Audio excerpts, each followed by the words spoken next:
So this is our 7th season, and we absolutely could not do this if it weren't for our fantastic partners. So I want to thank everybody from all the organizations. Along with the library, we have the National Public Library Foundation, Humanities Tennessee, the Mayor's Office, Parnassus Books, and BookPage. So thanks to all those folks. I want to say a special thank you to our library director, Kent Oliver, who's here somewhere. There you are. Thank you. Who led this Nashville Public Library to a big national award. We have the 2017 Library of the Year. He helps make everything positive happen, and if you want to give him an applause, it is very deserving. I also want to say thanks to the entire staff, to the volunteers, to our AV guys, a special shout out to Rachel Lawson, who works here in our civil rights area of the special collections of the Nashville Public Library, who lent her passion and expertise. So thank you. So Nashville Reads, it's a wonderful way of bringing the city together around a beautiful piece of literature, a great book. We want to foster discussion. We want to offer people shared experiences around reading the same title. So this year's selection of Potlikker Papers, A Food History of the Modern South by John T. Edge is beautiful. I hope that some of you have read it. I hope all of you will at some point read it. It inspires conversation about Southern food, the civil rights movement, and our changing and diverse population, and how they've impacted and influenced the way we relate to others through a shared meal. And the Potlikker Papers is relevant to our changing landscape of food, community, and our relationships with both here in Nashville.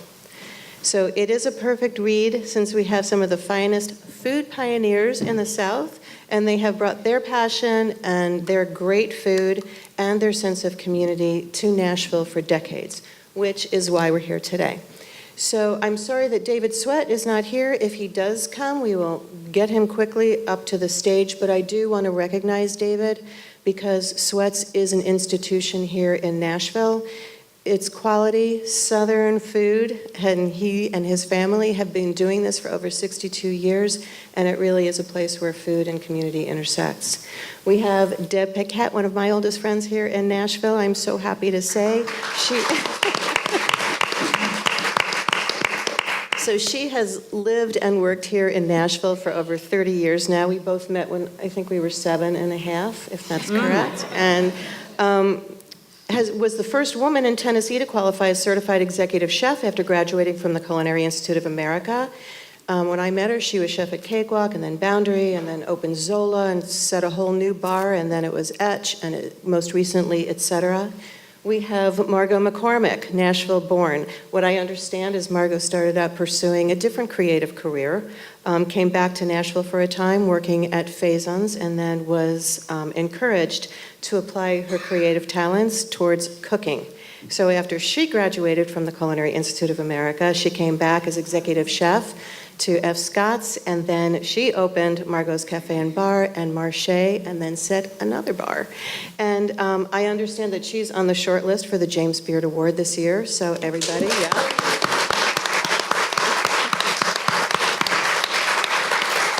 And then we have our friend Tandy Wilson, who is a James Beard Award-winning chef. You can applaud that right now. Yeah. Congratulations, Tandy. So Tandy is also Nashville born, and I know he has traveled all over the country cooking at different restaurants. He went to Italy to really hone his skill and then came back to Nashville and set up his City House restaurant, which is fantastic in the Germantown neighborhood of Nashville, and we are so thrilled that he did. And then we are so pleased to have Chef Brennen here, who's the director, Chef Paul Brennen, who's the director of the Randy Rayburn School of Culinary Arts at Nashville State Community College. So he came to us in 2012 from the School of Hotel and Restaurant Administration at Oklahoma State. And he came to embrace the challenge of Nashville's growing hospitality scene. And it is growing, as all of you who've been here for more than an hour and a half can tell. And this school is really an entry point for one of the most diverse populations in our city.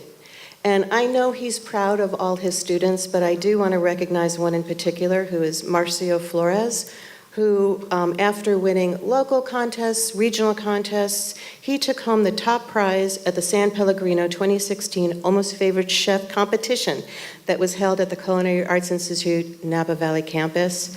And this is a premier culinary school competition in the country. So congratulations, Chef Brennen.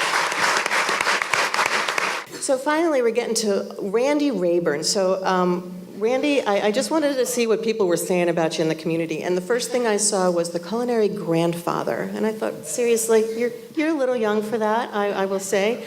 But it's a very nice compliment. And it is so true. And I'll say that when I first moved to Nashville, and it was in the early 80s, and for those of you who are relatively new, it was not the same landscape as you see today.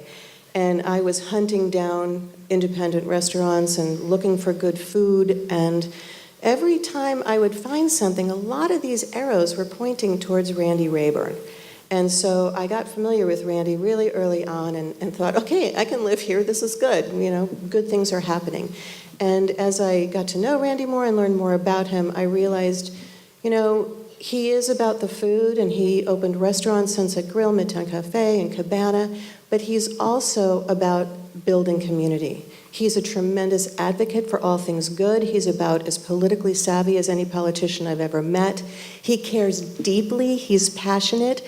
And when we had a dream of having star chefs on our stage, Rachel and I and the team were thinking, we didn't know how we were going to do this. And the light bulbs went off collectively, and we all thought of Randy immediately. And I will tell you, Randy, if everything was as easy as that conversation, my life would be very different. He just said, of course, I'll call my friends and we'll make it happen. So I'm introducing all of these folks. We are so grateful. Randy, thank you especially for getting this together, and I'm going to turn it over to Randy Rayburn. Thank you.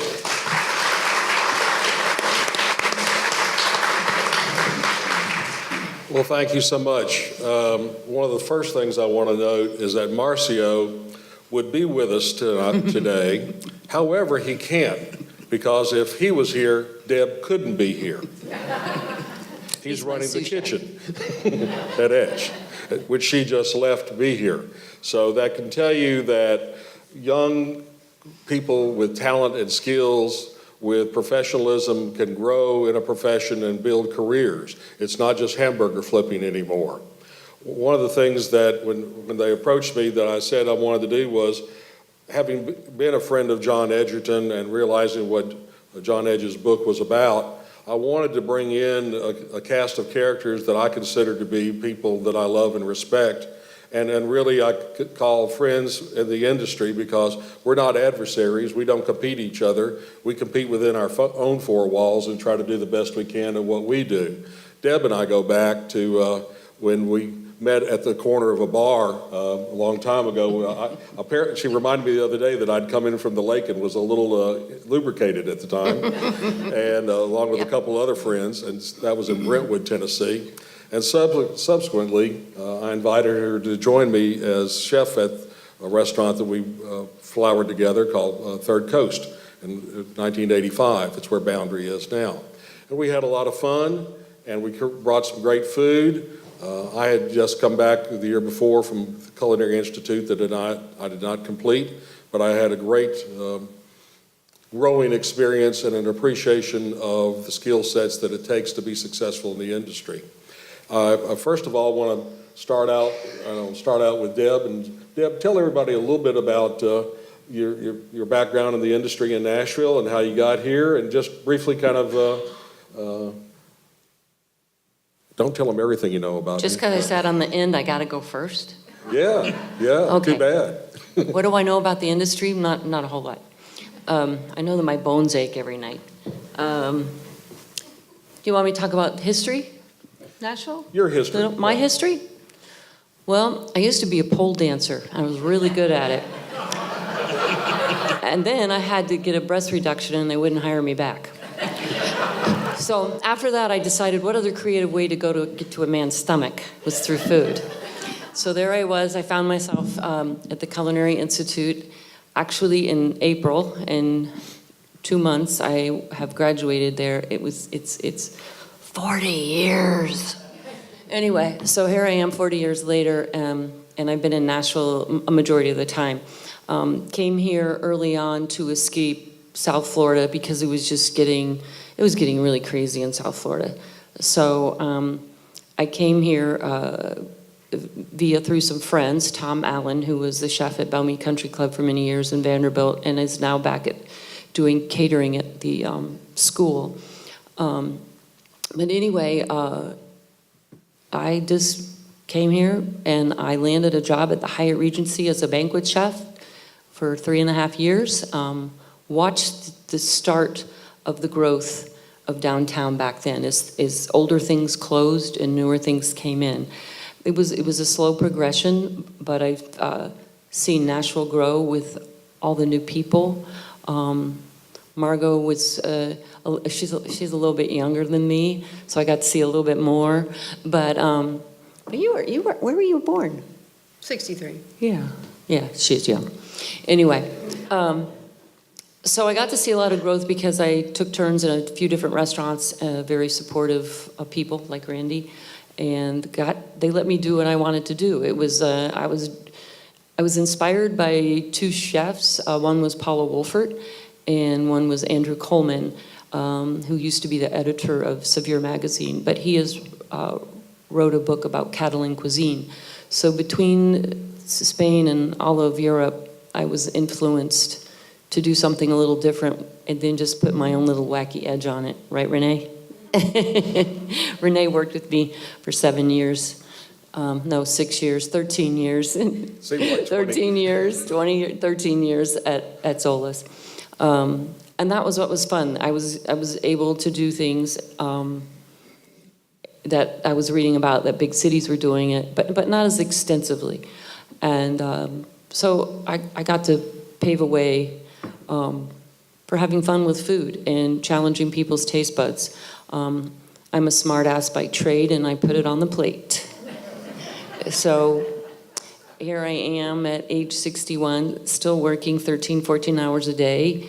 I complain a little bit more, but it's okay, it's good. And I'm still having fun, and I'm working with younger kids more to try to get them to expand their horizons. So there's my history. Been married 34 years tomorrow, 2 kids, and there we go. Your turn. Margo, I'm going to turn to you because I met you next in this line of folks at Faison's restaurant with my friend Jody Faison. And tell us a little bit about your experiences of Nashville before going, and the food scene here, before going to Hyde Park in New York City and then returning, because she's been part of this process of growth and evolution. Just as Edge's book is really about the evolution of food, not only in the South, but the real changing dynamic of the South. And she's a key player in this local market, as Tandy will attest to. Well, I started working for Jody after I graduated from UT Knoxville with a degree in creative writing. And I had every intention of becoming, the best, writing the great American novel. But I needed to eat, pay bills, so I got a job in a restaurant in Knoxville. Actually, I wanted to live off campus first, and my mom said, you do that on your own dime. So I got a job in a Bennigan's, and it was fine. It paid my bills, but I didn't think I was going to follow in that sort of career. So graduated, quit, moved home, knew I didn't want to stay in Nashville. Well, actually went to the papers. We had 2 papers back then, Tennessean and the Banner. And applied and thought, wow, that sounds really boring, because the kitchen, Rachel Lawson actually worked with me at Faison's. She did the baking and pastry stuff, and she and I were just talking about, oh, she's here now and this is her job, and she goes, but I sure do miss that adrenaline rush. And there is something very charged. I tell you what, a restaurant, and Deb talks about 12 and 13-hour days, but it's never boring. And I couldn't imagine sitting in a cubicle by myself. Even though I'm kind of shy, I still like to have people around. And so I went out and got a job in a restaurant, which is what I knew how to do. And I did not know what I was walking into when I walked into Faison's in 1986.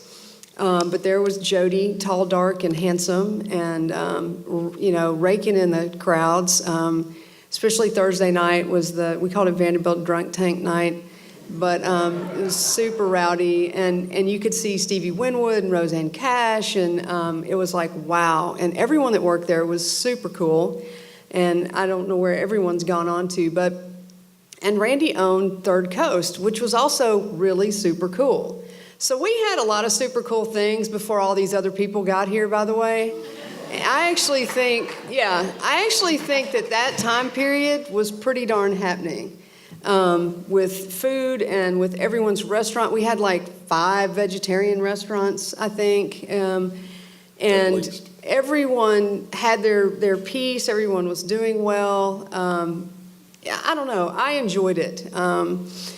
So Jody encouraged me to go to culinary school. He said, you've got some talent. I mean, he promoted me to the chef 2 weeks after I got there, and I was like, I am not a chef. He goes, don't tell anybody. And he encouraged me to buy things and make. I remember my greatest culinary, bizarre dish was grilled swordfish with blueberry fettuccine. And and it was in the paper.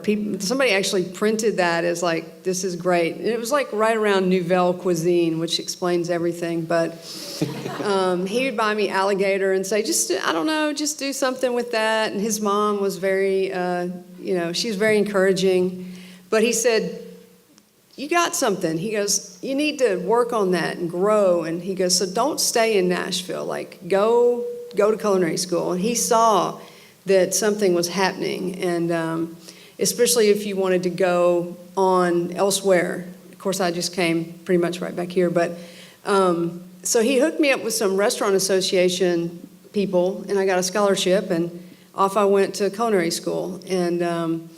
And I came back, 10 years later, but a lot really hadn't changed very much. Deb had gone from a couple of different restaurants, and Deb was, have you been back to that campus, by the way, ever? Have you seen pictures of it? One time, but a long time ago. Lord have mercy. It was like the Army barracks when Deb went, and now it's like, a spa up there. That's how the status of chefs But it's also like grown. $80,000. Yeah. It was 8 when I went. Yeah. $8,000.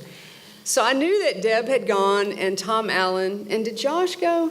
Josh Weekly? No, Josh didn't. Well, those were the big time chefs of Nashville when I was working for Jody, and I knew that they had all gone to the CIA, and Deb, there's only 2 women chefs in Nashville, and we're both the same one, They get us confused all. You're that one that, no, I'm like, I'm the other one.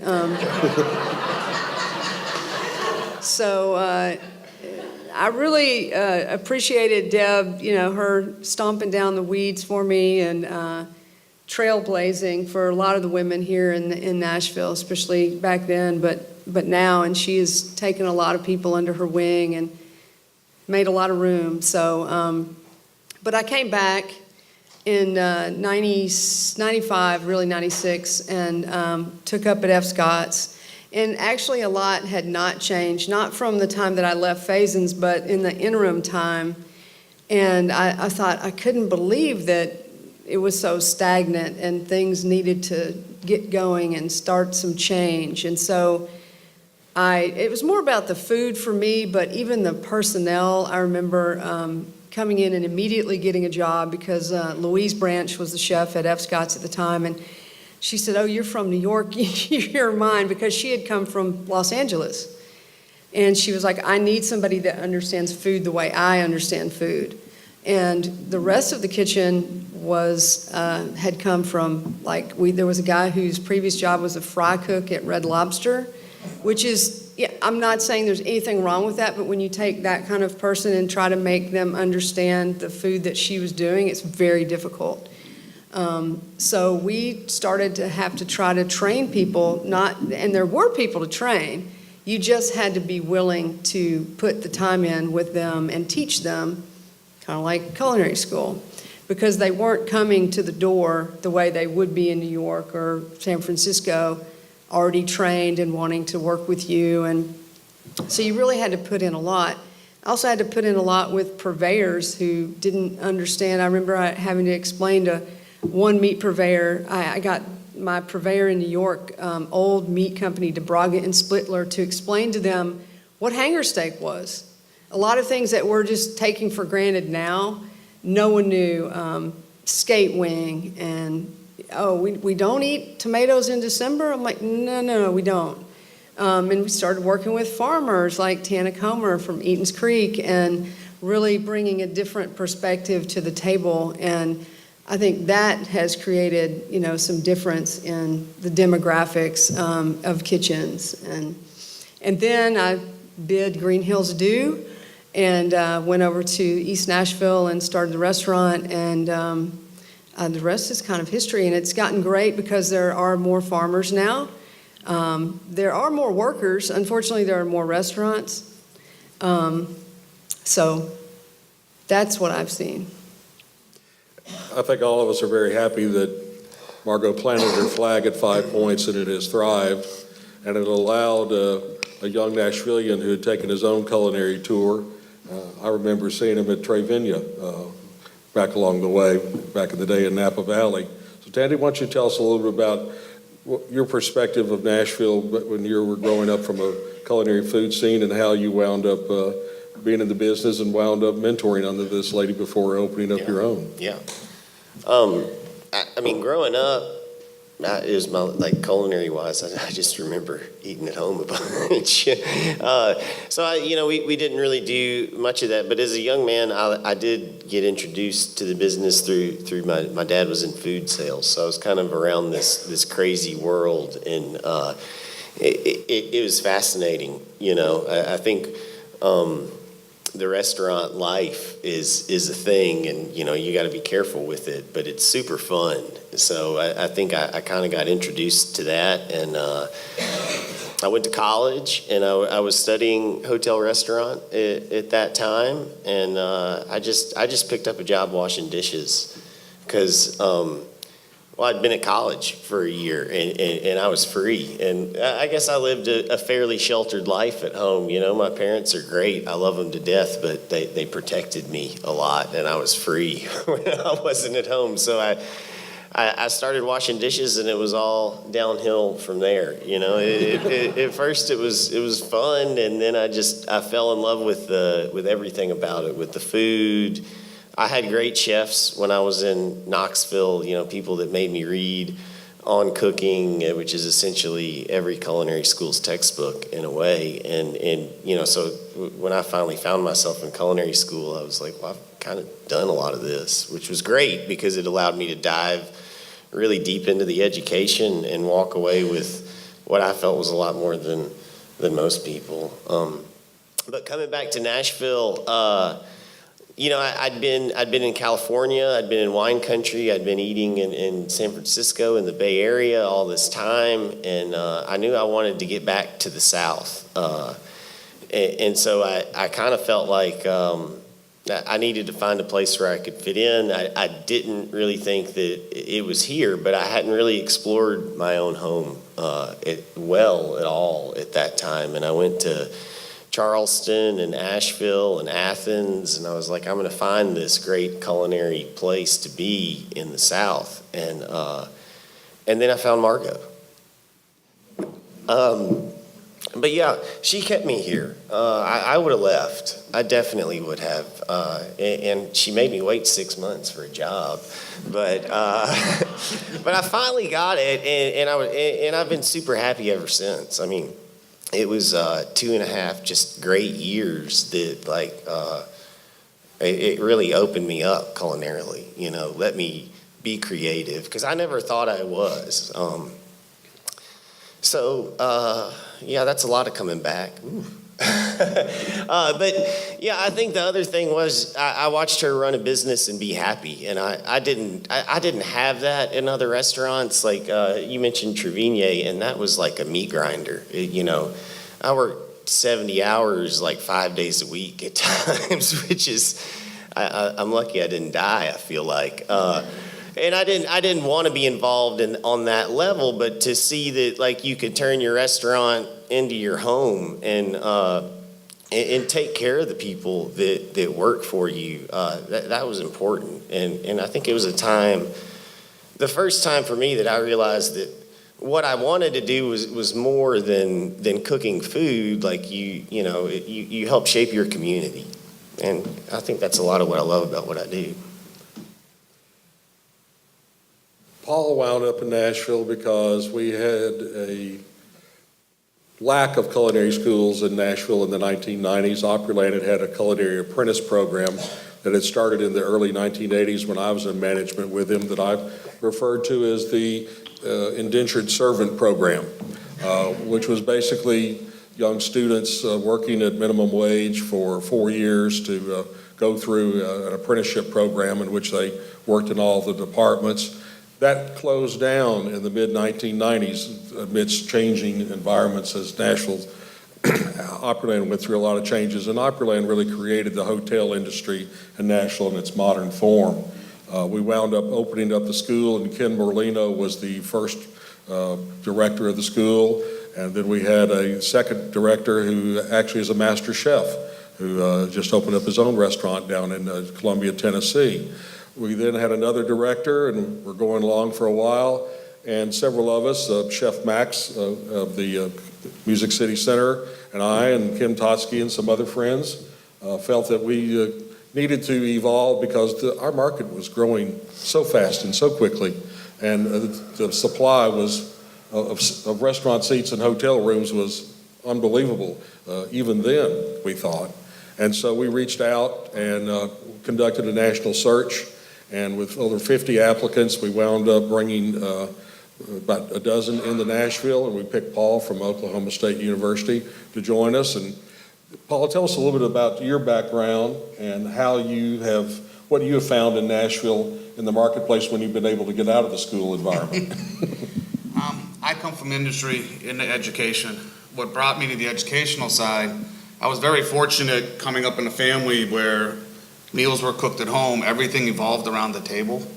So when out in the industry, I never knew an angle that I wanted to go in.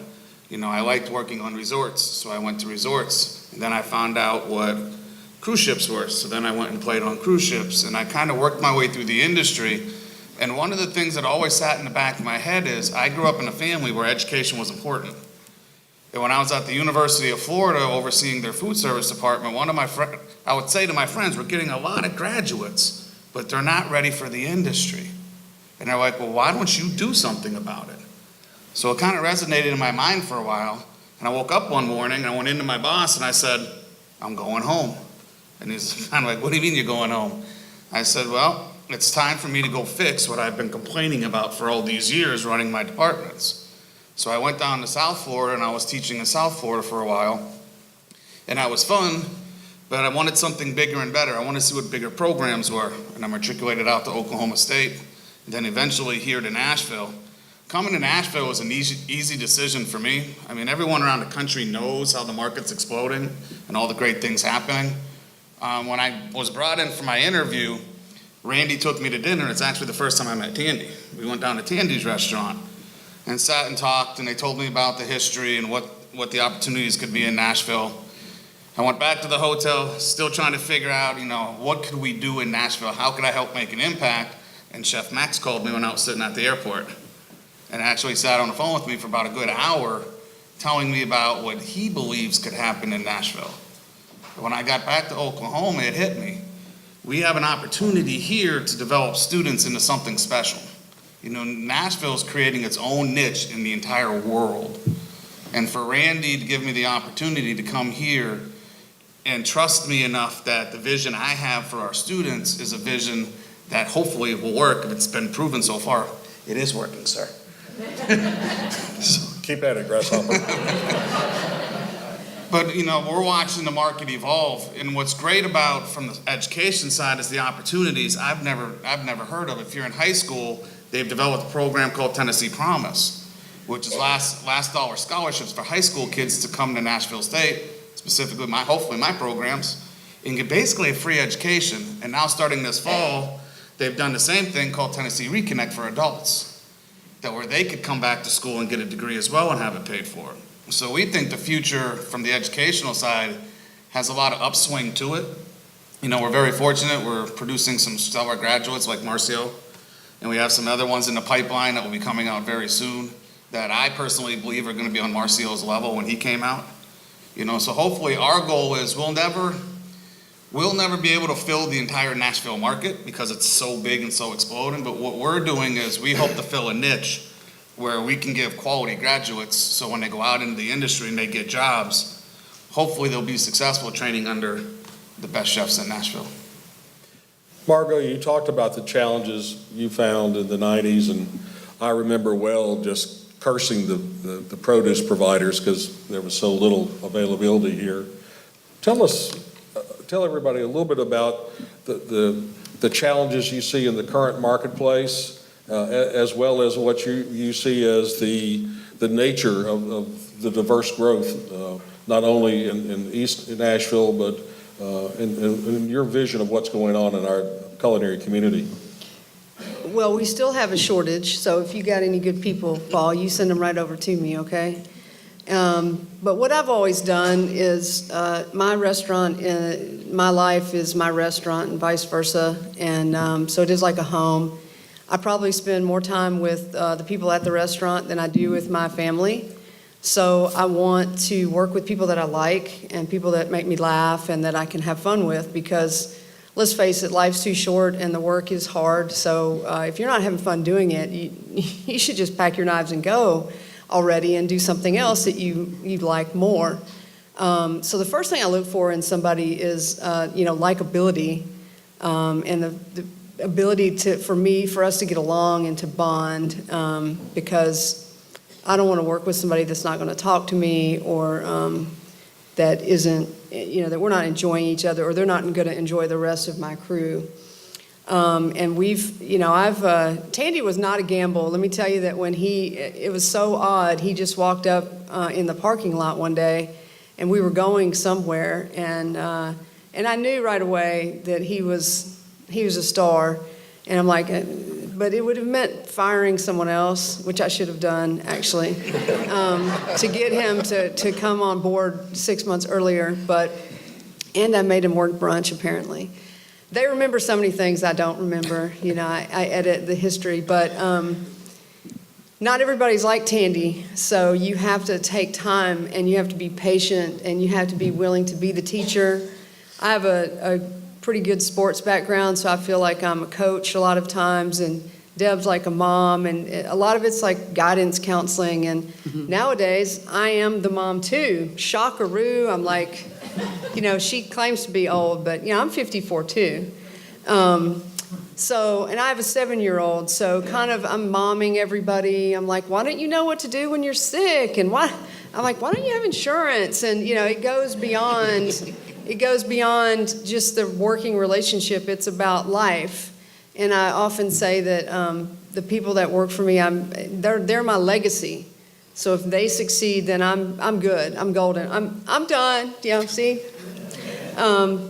But there's a whole different breed of people out there now in the marketplace who come and they're on their phones. I don't want to say the M word, but you know who I'm talking about. I'll say it for you. Millennials. Bah humbug. I have two of them. They come with a different set of expectations. They're very high, by the way. I'm not sure. I think it's from all those trophies they might have gotten, those participating trophies. And they come with a lot of demands, which are actually interesting. Like, it is interesting. I'm like, why didn't I ever do that? Why didn't I ever demand more? Why did I just settle? So not all of it's bad. But it's just different, and you have to adjust, and I've had to adjust some of my old-fashioned values, or not the values, but opinions, sometimes in order to, build that bridge. And now I actually enjoy the younger people, because I can be the older one and say, oh, can you lift that for me? Or, can you go do that for me? And I totally accept my place in the world and use their place in the world to my advantage. And I'm always like, here, I don't know how to do this on my phone. Can you make this work? And they're like, shh. So you have to learn how to turn those things, around a little bit. We also have a huge Hispanic population that basically run our kitchens. and run mostly the back of the kitchen. They're still a little timid sometimes to be in the forefront. We've had a couple of really strong people who have decided they can take the line, and we've changed. We've learned Spanish, not the other way around, Trump. We've put like vegetales and things like that on our tickets so that they can read the tickets in their language and we understand their language and not the other way around. So they can read the tickets, and sometimes, yes, it's hard when there's modifiers, you know, the gluten-free people, where are you? All of that. But we have you know, that's another way that we teach and another way that we evolve. I'll note that my current chef at Midtown Cafe, Max Pastor, started with me 13 years ago working under Chef Brian Yule. Max is from Guatemala and gained his citizenship during that time period, but he started with us as a cook. And he's the nicest, most pleasant, elegant, professional, which is very rare in a lot of chefs, let me assure you of that. And his sous chef started with us as a dishwasher 12 plus years ago, and he gained his citizenship as well along the way. You know, and he married our former pantry person. They've got 2 kids and commute from Winchester, Tennessee every day. Part of what's going on is there is such a diverse workforce here in Nashville and in Middle Tennessee, because Nashville is part of the Sun Belt that has attracted people from Oklahoma by way of Pennsylvania, by way of Florida, all around. And so understanding that this dynamic growth has to have people to actually work in the kitchens and make them work. Tandy, would you share the story with everyone about that you shared with me about your opening and how the culinary school came to your rescue? Yeah. Well, I didn't know what to expect. I'd never been chef before when we opened City House, and I found Aaron Clemens, my longtime sous chef, and another person, and I'm like, well, we're okay, you know, and we get into our soft opening, and the whole restaurant's full. And the other person helping us on the line, he had a bad injury on the meat slicer. And it was like, the next day is the first service. And I'm like, there's no way, you know, we can't do this with 2 people. And we called the school, and the next day we had a guy there, and he worked 6 years. 6 years with us, I think, before he moved to Wyoming to live out near his sister for years. I mean, I'd move out there too. That sounds pretty cool. But, you know, he became, you know, part of the family big time and more than just a friend, and came to us with a solid education but very little experience. And, you know, to watch him grow is one of the best things. I think y'all have kind of alluded to this already, but, you know, if you see somebody who's really, really good or good, and you see them go to really good or possibly even great, like that's great. But when you see somebody with little real-time experience and you watch them find their feet and find their place in the kitchen, that's always the most rewarding. And that definitely happened in that situation. I mean, we put his dishes on the menu and everything, yeah. We were talking back about your your perception of the current environment in Germantown and what's going on. Would you talk a little bit about the challenges that you see and perceive in the current marketplace of restaurants from your, you know, ground center, and also being a part of a new second restaurant? Yeah, I mean, everything changes, and just like anything, you have to adapt. And you know, I'm a partner in Kuchny and Keller, and that's a new place open in Germantown, and it's different, you know, the 10 years in between. Like when we went to go open, I was like, well, you know, you can't just call the people you know at the paper anymore and see if they want to come, right? You know, so all these media outlets that we relied on to build our businesses around are gone, and we rely on this, you know, and social media. And I think that certainly is a part of the equation now, but the equation is much bigger and grander. So I guess we are in the process of adaptation and figuring out, you know, how do you make your mark in the restaurant scene? now. But I was kind of saying I don't feel like it's any different in some ways than City House. A lot has changed, but it's the same in that I feel like it's, you get out there and you put your best food forward every day, and you build a strong following of customers, and you get them to come back again and again, and it takes a little time. So, definitely working on that.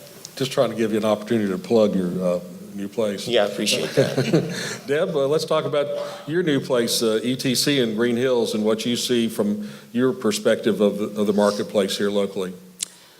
Well, we do know that 10% of, I guess, the whole hospitality industry it makes up the worker bees in America. 10% of the people who work are in the hospitality industry. So, and I guess by 10 more years from now, it's supposed to increase 11% more. So we have a lot of teaching to do, don't we? No, I'll be doing it from the beach. No, someone else, Marcio will be doing it. Anyway, I work in a small restaurant right now, etc. And I have really learned to put on my southern accent real good. Because I truly have a wonderful repeat clients who come in who are Southerners, and I find myself being at the table, just starting to go right into my new accent. So it's a lot of fun being there. But part of our jobs, as Margo said, is mentoring, and it has gotten more interesting over the years. And I think as we've gotten older, we have changed our personalities to be adaptive to the young kids of today, right, Randy? I've got a We go 4-year-old and way a 10-year-old. Yeah, really. And kids of your own. But anyway, it is hard, and especially in bigger kitchens, to work with the kids, and they have changed over the years. And yes, we have to change with them. I remember, like about 6 years ago, there was a big special on TV on how corporate America was going to deal with these kids from the 80s. But it's kind of like, when my mom was young and I brought this new music home, she was like, "What is that?" And I found myself doing that with my kids, and like, "Get that rap out of my house right now." So and then you learn to like adjust to rap somehow or another. You do, just a little bit, but we have to learn to adjust with the changing of the kids today. I had a kid, we get some kids. I had one kid, we told him he had cleaned the octopus, and we told him to put it on ice, so you assume. The next day, someone came in and the octopus was on top of the ice machine. Bye-bye octopus. So we have a different caliber of workforce. We have kids who really, really think that this industry is cool and they're going to be a chef tomorrow, and you have to set them straight. It takes years, it takes time, it takes flexibility of your life. I own you, basically. You have to own your employees. You're going to have to work a few more hours than you did at your last job. So it's about giving them that carrot in front of their nose and helping them to become better worker bees. And sometimes I'd rather take someone that knows nothing than I would someone who has sometimes a little experience, because you can shape them a lot better because they don't come in with an attitude. But that's in any industry. So all in all, working with kids is challenging, but it sure is fun. And I do work with a kitchen. I am the only gringo in the kitchen. And it's a lot of fun. But yesterday I had to do a podcast with an individual, and I was telling him that every day when we all go home, we all hug. And like tears were coming to my eyes, because I've never worked in a kitchen where there was so much love. And so I love my job. But I am looking forward to retirement. But as the past goes, we have a lot of history here, but a lot has changed. I mean, when we first started, we had 3 farmers. We had the tomato lady. Yeah. We had Chuck Fryer, and we had Farmer Dave. And Harry Ohm. Yeah, and Harry Ohm Organic Farms. We were farm to table first. Hydroponic farms. 4, maybe there, and then my backyard. Ernie and I would make about $1,300 every summer selling basil. Remember the pesto years? I hate basil. Can't stand it. Everybody had pesto on their menu. But anyway, we have come a long way, and with the help of a lot of people, Food Network especially, giving people more information. I run, people in the restaurant say, I watch Food Network all the time. And do you? And I was like, just the 12 o'clock hour, I watch Chopped, and that's about it. But anyway, we've had so many chefs all across the country help different movements happen. Bringing in the Mediterranean food, bringing in the Middle Eastern food, bringing in all kinds of food. They all have roots too, just like we have roots here. A lot of actually the foods that we use here in the South come from the Middle East. They probably think about it, they probably eat way more okra than we do. So it's kind of fun to read about those things and challenge ourselves with the movement of food in our country and to entertain our clients. I'm sorry, I call you my clients, my customers. So it's been a great venture watching the epiphany of global cuisine and giving you something different who might not get out to try global cuisine because we're going to have it in our restaurants. So having farmers supply us with okra, like tons of okra and tons of eggplant and incredible amounts of foods that I've been reading about for years, and that Paula Wolfert and Andrew Coleman got me started in that direction. And so we have a lot of chefs to thank for this movement. Sean Brock has definitely been a great motivator in not just the Southern cuisine, but food as a whole. And you look at all the Southern chefs from the Mason-Dixon line on down and what they brought to us in our community as far as Southern cuisine. A lot of history. We have a lot of history here.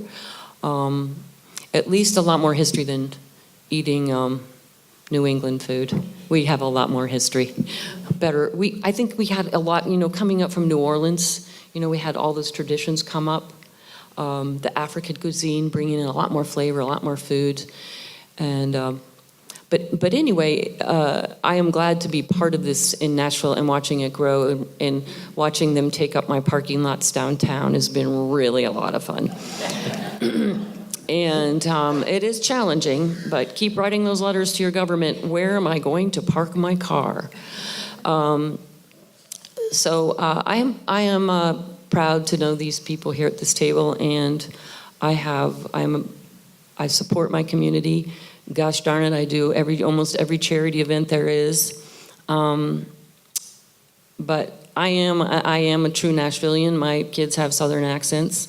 My husband lost his New England accent, but watching it grow as well as all of you have, especially in the age bracket that he and I are in, we've watched a lot, so it's pretty cool watching the food industry grow and expand and change. What happened to Nouvelle Cuisine? There's no longer one pea on your plate. We have 25 now. But anyway, it's fun. Molecular gastronomy, was big and it hit hard, and now it's kind of mellowed out, but at least what it brought was the science of food. So now we have a lot more information of how to make your food better and be smarter about how we cook it. We have better equipment. Y'all know what a CVAP is? It's the best ever. Google it, CVAP, C-V-A-P. But all of us have a CVAP in our kitchen now because it helps us to make better food for you. So the industry as a whole, thank you to technology. So before I talk too much, thank you for having us here today. And Mr. Rayburn has been definitely a pusher and a shover for this community. And I definitely he's on my thank you list. And I want to say thank you, thank you, thank you. She also should note that her husband Ernie and I share the same birthday, and we've had most of our birthdays since the late 1980s together. Yep. And we can't talk or show you any of the pictures of those. Nope. I showed one earlier, and it's kind of embarrassing when I showed, Tandy and Margo. what I would ask, Paul, tell us a little bit about the nature of the students at the culinary school now, the diversity of that population as it has evolved over the last few years under your watch, and the impact of food TV on the students' attitudes. Our students have evolved, definitely evolved. The Food Network was a great tool and is a great tool because it exposes the general public to what we do for careers. Back in the 80s and 90s, and before, I guess, if you cooked in a kitchen, it was almost like you were looked at as like a second-class citizen. You know, oh, you're a cook. There was no prestige to it. You know, it was a lot of, you didn't do well academically, what was I going to do for a career? So you found your way to a kitchen. Because the Food Network and Travel Channel has gotten so big, it's actually brought our industry to the forefront. And now it's a highly desirable profession to get into, to put on the white chef jacket, to wear the black pants. So a lot of the students coming into culinary school don't understand the history of what it takes to put that white jacket on. You know, so we're trying to educate them from day one. They're not going to graduate and be the executive chef and make $80,000 6 months after they graduate from college. You know, we're trying to teach them to respect what we do for a career, and it's one of those careers that it takes time and time and time to understand what it takes to run a kitchen. You know, we relate it to our students a lot. If someone goes and gets a bachelor's degree in banking, are they going to be the president of the bank as soon as they graduate? And it's the same way for us. Students will come to culinary school, and I teach the first culinary lab that they'll take, because I will get them their first semester to kind of hopefully get them on the straight and narrow. And we tell them, listen, when you graduate, you're going to start as a cook, because you need to learn how all the different aspects of your kitchen work, and you need to learn how to be a follower before you can ever be a leader. So we're trying to teach them from day one, learn to follow, trust your mentors. You know, we're very fortunate here at our school, as our student body has diversified we have traditional students, the 18 to 25-year-old, as well as we have a lot of post-traditionals, you know, people that are in their 30s and 40s and 50s that are coming back for second and third careers, that we've developed relationships with the industry, and the industry has taken care of us. You know, we're very fortunate that I could pick up the phone and pretty much call any of the chefs sitting in this room saying, listen, I have 2 students that need a job. Will you talk to them? And I've never had anyone in the industry say, no, I'm too busy to talk to the student, or no, I won't take an employee if you have one. So, you know, we're very, very blessed. You know, Randy's opened a lot of doors for us. When I came to Nashville and I was trying to figure out what our student body was, you know, I relied on conversations with Randy. I used to call Max every Friday night. You know, that was our running joke. I'd call him around 5 or 6 o'clock on Friday nights. Max at the Music Citizen always had big events going on. But he'd always take a couple minutes to talk to me, or he'd call me back later in the evening. You know, so I was fortunate. I relied on these people to kind of tell me what our students would be and what we needed to do as a program to be successful. You know, we're very fortunate. The students coming in are challenging because they are very technology savvy.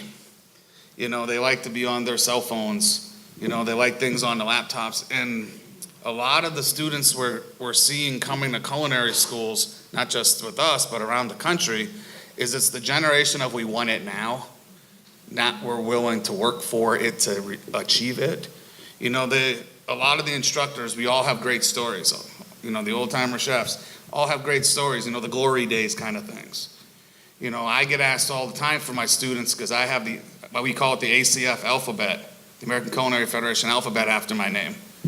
And they always say, well, how, you know, tell me, you know, what was it like when you were private chef for celebrities? So I tell them those stories, but no one ever says, well, tell me what was it like when you started as a dishwasher? You know, so we're trying to teach these students, yes, we're fortunate to have great careers, but you want to know about the history of the chefs. You know, I started as a dishwasher. You know, Robert Siegel, who's one of my right-hand chefs, you know, went to Vanderbilt and cooked when he was at Vanderbilt. You know, and kind of worked his way up to owning restaurants in Nashville. You know, so we're trying to teach the students to not only appreciate where we are today and where we're going, but also appreciate the history of what brought us to where we are. Because if it wasn't for people like these chefs, Mr. Rayburn, if it wasn't for these people, Nashville wouldn't be what it is for a food scene. I probably would have never have come to Nashville if the food scene wasn't exciting as it is, and the opportunities of the great students here in Nashville, and we're getting more and more interest with our program, which we're very fortunate. So we're hoping to grow it. We want to grow with the city. So we're doing everything we can to kind of develop as strong of a partnership as possible.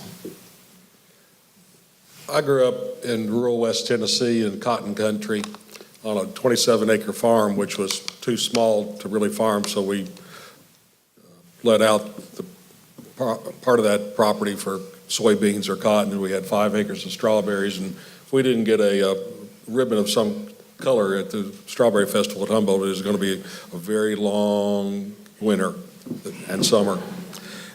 I wound up washing dishes at the 4th grade at Park Avenue Elementary School, and wound up getting tired of farm work being loaned out to the Schoaf family, as I call it, and I tell everybody I never want to go back to row crop farming in my lifetime. But I worked at a grocery store at age 14, because why? It had air conditioning. And at 16, I was able to work with a bandsaw. They didn't care about safety regulations back then, and worked in the butcher shop, and that was really my entry point into understanding the restaurant industry, because I'd worked with every vegetable that we had there and all the other products, and never really got into the restaurant business until I was 25, and realized how much I hated my day job, and really how boring law school was. And I tell people I couldn't pass up a bar to take the exam. And it was true. Fortunately, I came to my senses at age 39 and put myself in AA, because there is a certain adrenaline edge to the business. I call it walking the high wire act. That's really fun and intense, and really, if you enjoy being in the moment and being able to balance all the different components of a kitchen, just like a band, with all the instruments working together in harmony when it works, and everybody hugs together afterwards. And not all kitchens hug, by the way. But when you work with people that you care about and love and respect, it really makes a difference. And the hospitality industry to me was fun because it was non-adversarial. And for me, I got out of the world of politics working on Capitol Hill up the street here in Washington, and helped put the former governor's brother in prison. And that convinced me I was not destined for politics anymore. And went to work with Jack Wally, who had come back from the Culinary Institute at the old campus before the new days. And for me, watching Nashville evolve from when I dropped out of college, you really had chain restaurants for part of Nashville. It were really Shoney's and many others, just so many cycles of a dozen restaurant chains that came out of here. And then you had the hotel industry that began because of liquor by the drink that was passed in '68. Then you wound up with the hotels beginning, the Hyatt where Deborah worked downtown, that started in the 50s. It's now, I guess, the Sheraton. And you had Opryland Hotel opened up in '77 that I participated in. I worked in there later. And one of the reasons after leaving there I went to Hyde Park was I was tired of being called a stupid, American by my Austrian chef. And he was right. I didn't understand the professionalism needed to be a real culinarian. And by going away, I was really able to help gain those skill sets and understanding of what it was required to be able to not just say "we chef," but to really embrace it and to learn all there is about the evolvement of food. Alice Waters really created a whole movement, which each of us have embraced in our own way in our careers, of real food, coming from real products, not tomatoes designed to be picked at 30 miles an hour by a mechanized equipment. What do you see going forward in Nashville's culinary scene? Margo, you've got 2 restaurants, Marcia, got to get a plug in for you there with Dustin and that facility, and Heather. What do you see for you in this marketplace? We're just hanging on, honestly. There's so much growth. Deb touched on some of the traffic, parking issues. We went from being pretty much the only thing over in 5 Points to being one of many, many things.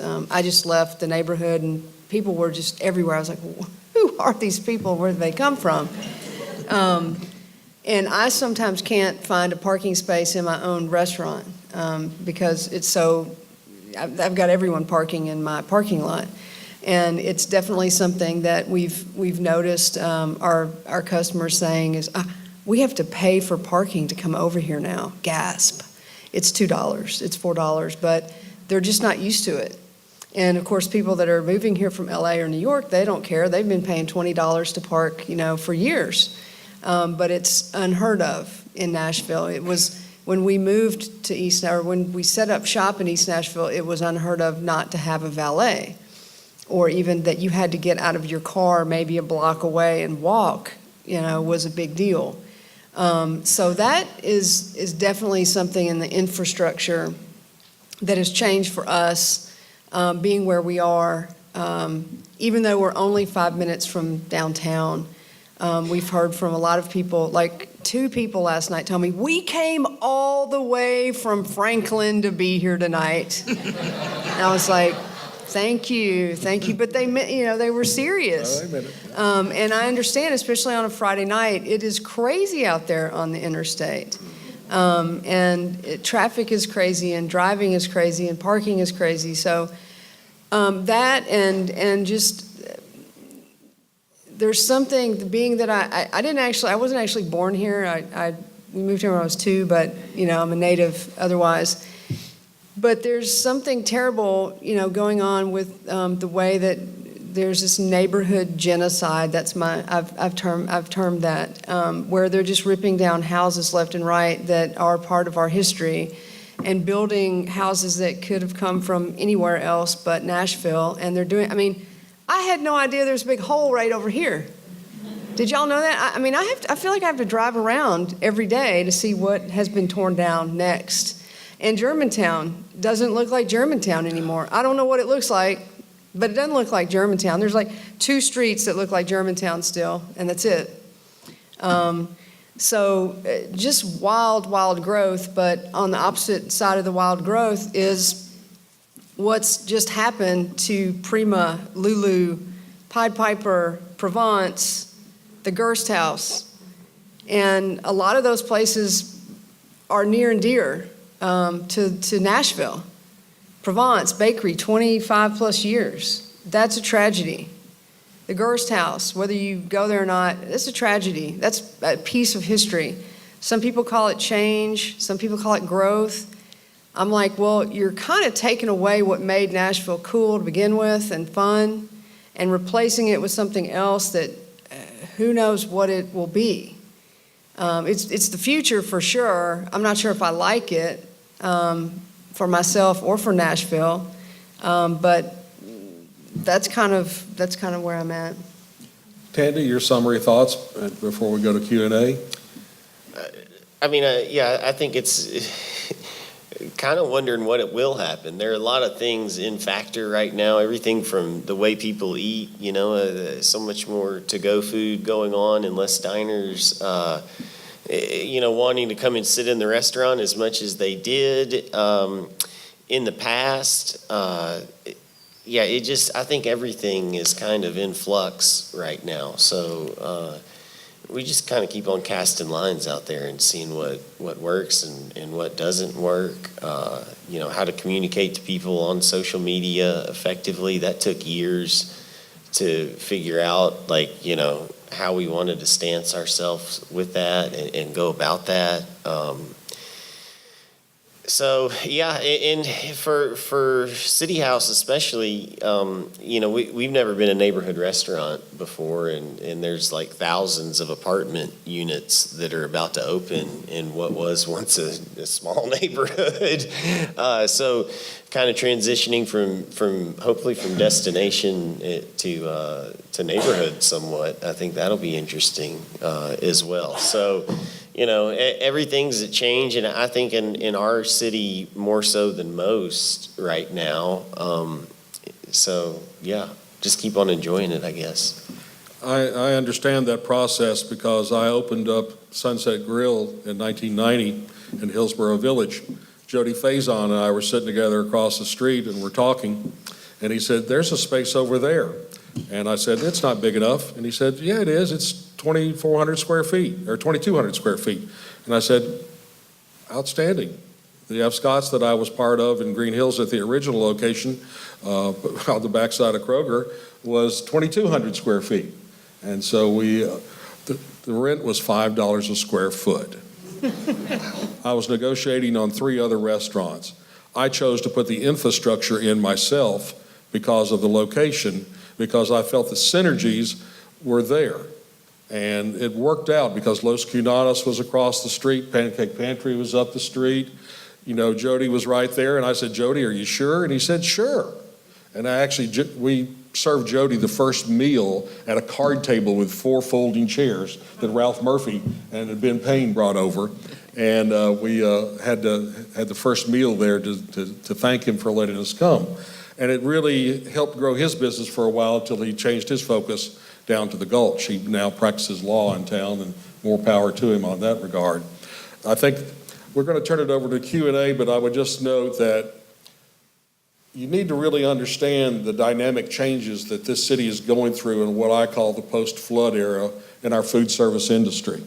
We've been adding approximately 5 to 6% new food service restaurant health permits annually ever since. 5 to 6% new supply annually. The number of liquor by the drink permits net in last year in 2017, I had my friend Paul Grand, who teaches beverages courses at Nashville State, pull those records from the ABC, and excluding January because those records were misplaced at their facility, there were 86 new liquor by the drink net restaurants and 160 in the marketplace between Cookeville and the West Tennessee River, or Tennessee River to the west. There's a waiting line. And what you've got is unbelievable growth.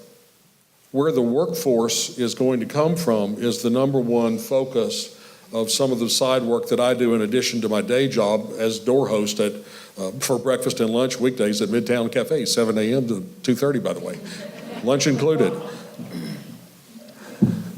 Promotion is always a part of survival as a retailer. But the marketplace is growing, and it used to be there were very few ethnic restaurants. Well, that's changed. Virtually every type of cuisine has been represented. And the reality is we have an oversupply. And when people ask me what's going to happen, I will say when the bears come back out of hiding and the marketplace changes nationally, Nashville will do better than most, but the weak ones will not survive in growing numbers. Many chefs understand how to manage their kitchens, but not all know how to make a profit. I think that's one of the things the fresh hospitality people help do is provide services for below-the-line services, G&A, general administrative, for those of you who know charts of accounts. The restaurant industry in this town is growing and will continue to grow, but it's evolving and changing. Food trucks have come on the scene. All kinds of things have come along. I really can't predict what will happen other than I can tell you right now, there are 10,000 hotel rooms in process, 5,000 of which are under construction, another 5,000 under zoning and permitting process, and another 5,000 announced but not yet funded. That will bring rates down in Nashville, which is needed because our rates are too high. And it's really a part of it. I sat on the convention center authority, and we've gained a reputation as being too big for our britches and way too expensive. That started changing in last year, and it's happening this year, and those things will happen. But what we did to grow our sales tax base in Nashville with the convention center downtown has paid off tremendous dividends in terms of sales tax growth to help fund the last 3 budgets. But what we're missing is the changing involvement and really the unbridled growth. And congestion and transit are just a portion of that. But enough talk. I'm going to let y'all have an opportunity for Q&A of any of the individuals. If you want to point a question towards a specific member, if you'd stand up so I can see you, or not just raise your hand. Yes, if you'd stand up, please. Hi, thank you all for being here. I want to start, Deb, you mentioned something about working with young people, and I'm assuming you need more than just people coming in to work with you or people right out of culinary school. So if you or anybody else could say a little bit more about what you meant by that. By working with young people in general, or just in my industry? Specific, yeah. Well, you mentioned that early on, and I was curious because I work with young people too, and wanted to see how that meshes with what y'all are doing in your field. Oh, as a whole, me myself have always worked with kids. You know, from I think most chefs have a background of working with people early on in their days, whether you were a Sunday school teacher, camp counselor, Girl Scout. There's more to it. I was going to go into juvenile detention in college until an incident occurred with the policeman, and I decided I didn't want anything to do with that anymore.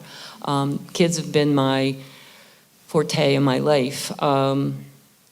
So it was a natural for me, myself, to go into this industry as management because, you know, I was the kind of person that can talk someone off a ledge.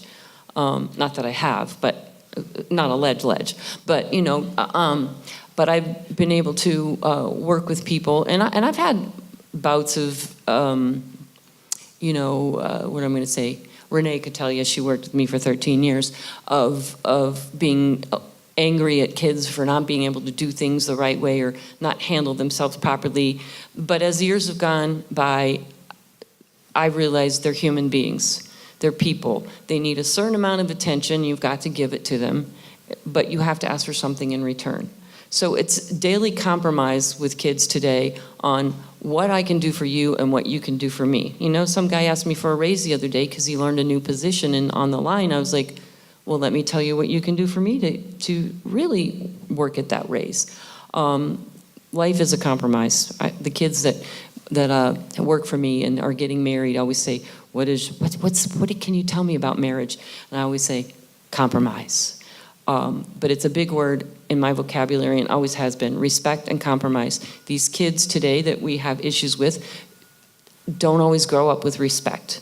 And in any business, especially ours, where we need high demands from them, we have to respect them for who they are, but we have to help teach them respect for food, respect for business, respect for work ethic. They don't have ownership in a restaurant. We have ownership in a restaurant. But if you can teach them a little bit of ownership of why you're doing what you're doing and how you're doing it, it makes them feel part of it. Like Tandy said, putting one of their items on the menu. I do that too. And I think you're encouraging someone to grow further and prosper. And that's what we need in this country. We need more mentors for children across the board. In all avenues, not just in poor or middle class or rich, but all kids in general. There are plenty of wealthy kids who need a different kind of attention than just money. So as a general rule, being a mentor in your life, I think, is important in whatever capacity you're in. If you're in the library business, I'm sure there's young people who come in and you can teach them a lot about books of nothing I know about. I quit reading years ago. Books on tape are the way to go. No. But anyway, hope I answered your question. One of the things I would add to that is that I can say categorically that each of these three chefs in their own kitchens take in young people. There are not enough culinary school people out there, trust me. Not nearly enough. And so there are a lot of young people with some experience or no experience that you take in your door and you decide to hire, and they train them and they mentor them. And that's one of the reasons they've been so successful, is because they've homegrown their talent. They've trained and brought skill sets and held people accountable. And that's why I applaud their actions, because Mama Deb is called Mama Deb for a reason, you know. And the only reason I used to describe her as, look for the lady with the apron tied around her head, because she was the Susan Spicer of Nashville, I told people in New Orleans. And I just say that a lot of young people of all descriptions and races come through our doors, and if they seem like they can work with us with little skills or no skills, sometimes, finding a willing, warm body is useful, particularly in the dish room. Who else? Yes. How do you determine how many employees you have at your specific restaurant? I'm going to turn that over to Tandy. It's budget, I mean, we watch our our labor percentage, which is the amount of money we're paying out, labor dollars, as to what the restaurant's bringing in, and you kind of manage that with what you need to accomplish, you know? So, I mean, I've always used the philosophy of start lean, and your labor should be in good shape, and when you see you can add people, then you add them in, and, you know, over the years, that's what I've done. 10 years ago, I couldn't have been here on a Saturday. It wouldn't have been an option, you know, and I'm sure it's the same for y'all. At the beginning, we were chained to our restaurants, and with time, you start to figure out how you do it and provide the padding, and business gets a little bit better, and then, you know, if you have an opportunity to do something like this, you can get away. You learn to replace you want someone to replace you sooner or later, because in the beginning, you're a worker bee, really, you know, Right. you're talking 80-hour weeks when you open a restaurant. Right. So Or down more. the road, or when, as you grow, I know, you know, Margo is still involved in her restaurants, but she now has people that she can trust, so she can step away and spend time with her son. Tandy has a young child. My kids, thank God, are grown, but that makes me stay at my job even longer. But I still work the line. So does Margo. Yeah. So we still work the line, because that's how you keep in touch with your employees. You know, you can see, like, you have sous chefs, but you have to see it for yourself sometimes. Like, if somebody's doing something they're not supposed to be doing. You still enjoy it though, right? My back doesn't, but I do. I still do it because I love it. I feel like. And I'll know Margo's going back to the restaurant immediately after this. Yeah, for me, it's about space. I have space for 3 cooks Yeah. and 2 dishwashers, a host, a bartender, 6 servers, and a manager. And if you're not in your space, you're in the way. When this new people start, they're like, where am I supposed to be? And I'm like, you're never supposed to stop. You just move around, otherwise you're in the way of somebody. So sometimes we can go with less people. On a Tuesday night, Wednesday night, we can do with 2 cooks, but they have to be really good. And that's our number. We can't get more because we don't have any more room for any more people. Sometimes when you're in your space, you're in the way. Yeah. Yeah, but there is you can go online and there's statistics of what your food costs should be for the type of restaurant you have, what your purchases should be, everything. Labor costs, the whole thing. For me, those have changed. Like, you know, what labor was when we started, I mean, I've crushed that number. We made that number look small. And food can go down, you know, so you just figure out what works for each individual place, I feel like. And it depends on what your menu is. Like, my menu has a lot of elements to it. And so it takes an extra person to do that. It's not just 3 things on a plate. There's never less than, 8, 9, whatever. And you have to take that into consideration. But when the staff gets used to their menu, it gets a lot better, and you can drop your points. Because I'm responsible for the profit at the restaurant, you know. But also with the back of the house, the front of the house is also responsible. Those general managers are responsible for those waiters and being kind to their customers and teaching their customers what's on the menu, and all of that has to work together as a whole to make it work. So I can't run my restaurant the way I like to run it unless I have a great front of the house that supports that menu and the food and the people, and then all together it works. But you have a labor cost for the front, you have a labor cost for the back. Of course, the labor cost for the front is a lot less because they make what is it now? What's minimum wage for front of house? Well, for servers? Yeah. $2.13 an hour, but with tip declarations, it brings it up to minimum wage, or we have to pay the minimum wage and overtime when So minimum wage it is levels. different, and so as an owner, you have to watch all of that. It's a business. First thing I tell people when they come in, I run a business. You know, I am responsible for that bottom line. So the general manager, she's responsible mostly for the front, because I'm not an owner now, but when I was, I did.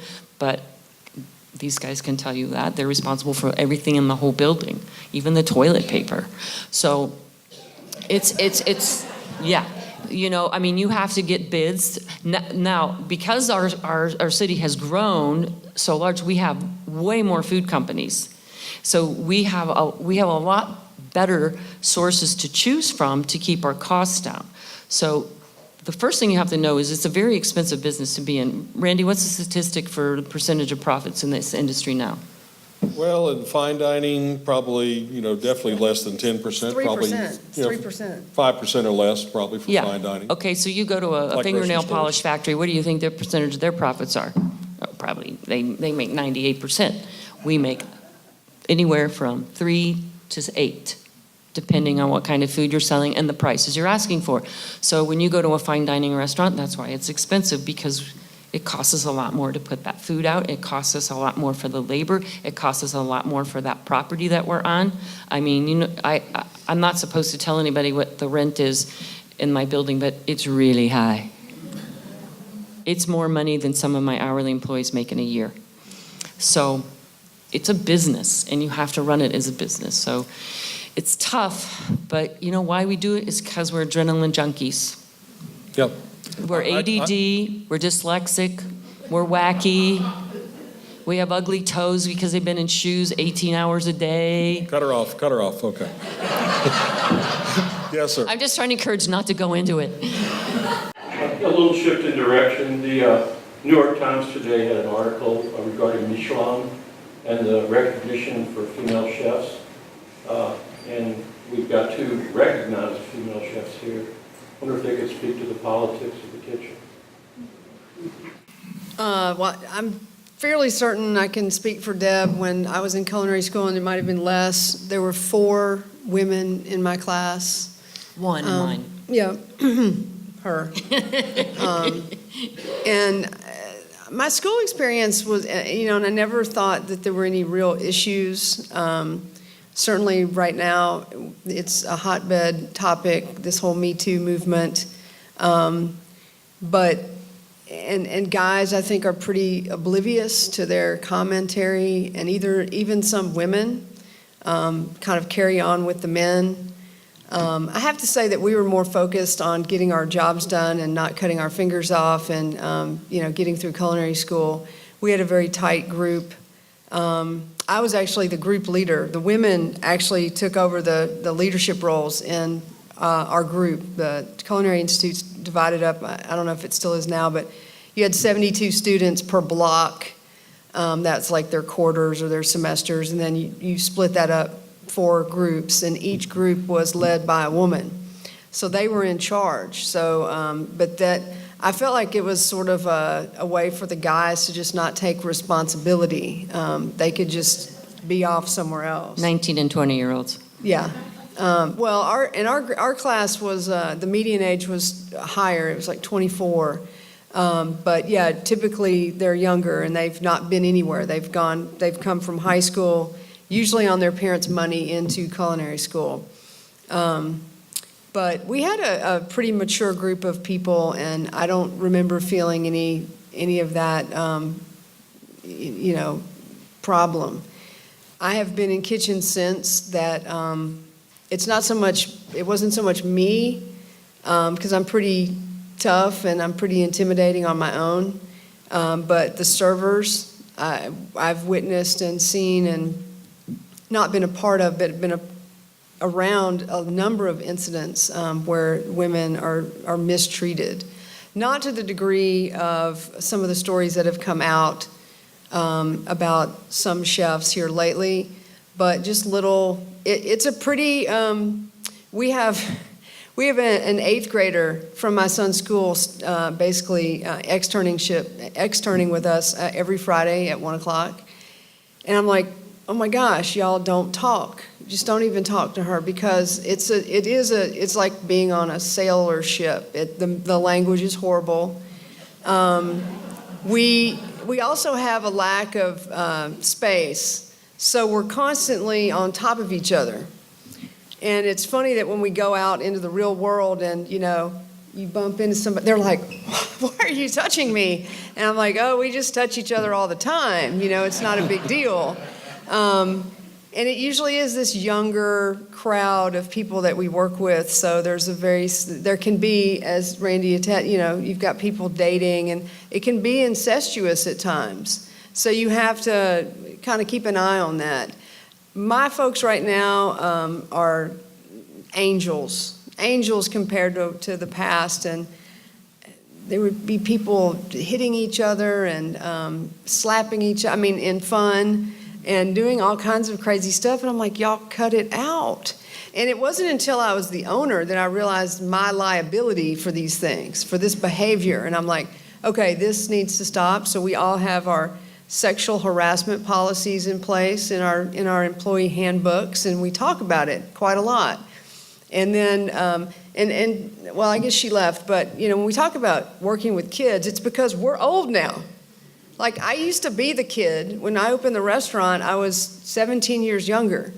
So I was right there with everybody else, and I realized, I'm like, I need to try to find a way to sort of elevate myself so I don't get myself in trouble. And I'm not sure that I was very good at it then, but now that I have a child, I'm like, oh, yeah, I always think about him being a worker, because we employ 4 young people down at Marche as back waiters. And I'm like, I want to treat them the way that someone will one day treat my son at his first job. And I'm like, so we cannot be talking this way. We cannot. This cannot be the norm. Just for general good behavior, not that it's that we're sexually harassing people. But I do think that we get carried away with ourselves sometimes, and it has to be checked for sure. Yes, ma'am. I have 2 questions. The first one is, I love all y'all's restaurants and that whole scene, and I think on the other hand, there's this whole cool scene on Nolensville Road with, is there any overlap there at all? Like, I eat at both, and I'm going to y'all's restaurants and I'm going over there a lot, and I'm just wondering how those two, when people come to Nashville and they ask me where I eat, I recommend your places, and I'm like, oh, you should go down to Nolensville Road and go to this Thai place or this Indian place, or, Well, that's where we eat. Yeah, I'm a fan of Korea House. I'm at Korea House. Actually, I'm going there tonight. So I didn't know if there was I know it's a different business model and everything, but I just think the two, I just don't know because I'm not in the industry. And then on another side question is, from y'all's perspective of your restaurants, do you see something happening like Andy Meyer's doing with the no tipping and changing? I know Nashville takes 10 years to catch up to New York and 2. No, 10. Yeah. Oh, I was like. I'm just curious about that because I followed that and. Well, one of my former sous chefs has his own place. His name is Ryan Bernhardt, and he has TKO on Gallatin Road. Yeah, and he opened with the no tipping policy, but then the basic response to his prices for $16 and $18 Chinese food, people really revolted, and they said, we don't want to pay that much money for Chinese food because you have a stigma about Chinese food or Mexican food being cheap and not wanting to pay that much money for them. So it really hurt his business in his infancy, in his first year. He has since done away with that. And I don't know that his menu prices have necessarily dropped that much as a result, but it didn't work. I think most of us, 10 years, I'm thinking we're 20 years somewhere, a little bit more behind, but it's just not how we think about it. And I even think that if Danny Meyer weren't Danny Meyer, I think he would have a hard time with it as well. There's only one restaurant in the country that I know of that everyone is paid fairly, and that's Chez Panisse. And but they also don't really make a profit, which I don't necessarily understand the bookkeeping there. But everyone makes the same amount of money, or so they say, and it's fairly good money, I would imagine. But I would think it would be very hard to do. I was very interested in trying to do that. But it definitely puts you as the employer at a disadvantage. Let me talk about the backstory to that. And there is a true backstory that has been discussed and written about in certain publications here, Times and otherwise. A few years back, Mario Batali and his partners, the Bastianich boys, wound up settling a multi-million-dollar lawsuit for approximately $10 million in order for stealing the tips illegally from their servers and misapplying that. This concept was brought about by a group within New York, and I consider Danny a friend and proud to call him that, but I think that he's following in a footstep of trying to find a way to pay kitchens more.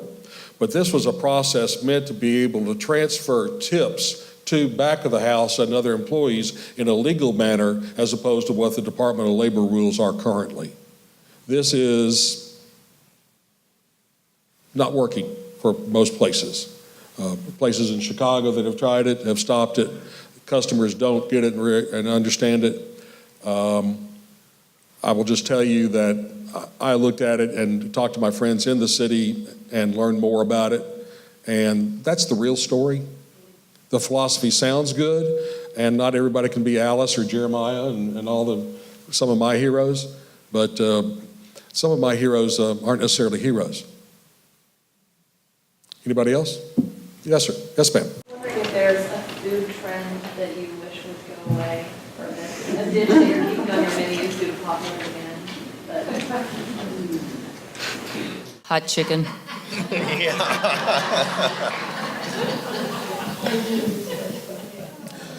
Yeah. I can't say hot chicken because I head up the amateur hot chicken cooking contest for the Hot Chicken Festival, 4th of July. Come on down. Yeah. Yeah. But I have to say, when you see that line at Hattie B's and you like wish you had a line at your restaurant like that, you're like, good for them, good for them. I saw it here coming here today, and I'm next door to it. I'm going to go, I'm in the wrong business. For chicken. For chicken. Which is still $1.29 a pound. And I'll go ahead and say this. I call it, blue-eyed, hunky hot chicken. Okay? They're tourists. Or as we used to say at Opera Night, tourists. The valets will tell you, oh, the tourists are in town. And we know because there's a new convention in town today that's rolling in this weekend because Rural Electric, 9,500 people rolled out of town yesterday and today. But we kind of laugh about it because anybody would stand in line that long, more power to them. Prince's is far better. There are more other original places that are far, far better, and no offense to my neighbors. But, like I said, I'm so stupid I had breakfast because I saw those lines out the door at Pancake Pantry and Biscuit Love. So. Yes, sir. I'm curious how much time you all spend training your staff to the culture and tone of your restaurant, because it seems to me that a lot of times I enjoy a restaurant most because of the experience itself and not necessarily just the food on the plate. And so how much of that comes from the top? How much of that is trained versus it's just organic? I think it's a daily effort. It never stops. But it certainly begins with the interview process, the hiring process. You want to hire somebody who has that hospitality gene, who really wants to, serve people, make good food, whatever it is their job is going to be in the restaurant. My restaurant is very intimate. It's very personal. So there's a lot of that sort of knowledge that is just gleaned over time. And just the way we treat people, the way we prepare our food. But yeah, it's day to day, which is There's not like a book. no. Okay, because kitchen is like free for all. You've got to learn everything. So like we do cross training, so that if somebody's sick, someone else can fill in, or if somebody goes on vacation, there's somebody to fill in. So we try to diligently rotate everyone through all the positions and then start over, and then it gives them a break too, so that one guy's not on the same station all the time. But the training is that kid has to have his eyes and ears open all the time, and he has to listen, she, and has to communicate. I just had this lecture yesterday with one of my kids. You have to communicate.